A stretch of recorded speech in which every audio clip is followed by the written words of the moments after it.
When I say that education is a form of technology that builds docile workers and propagandists for Democrats and Republicans, this is what I'm talking about.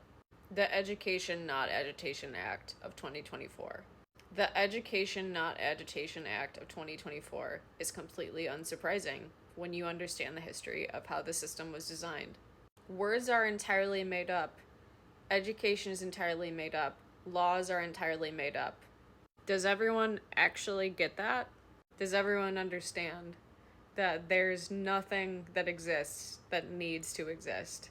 And that the education that is taught as the standard and only legitimate way of being is, of course, one that's going to be reinforced legally as only for those who conform to the fullest extent of the law.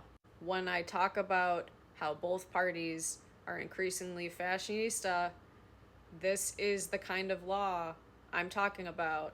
Conservatives conserve the system.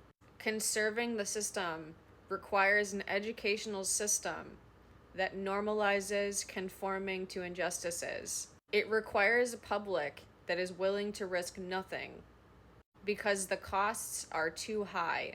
It requires neoliberals who are trained in biased systems of knowledge and practice, who excuse righteous rage and protest as much as conservatives do, as if they're unlawful and unwieldy and entitled or whatever else. Think about any anti-student rhetoric you heard at all of the university protests just this year alone. This system is doing what it was always designed to do, using old technology of language to rationalize it.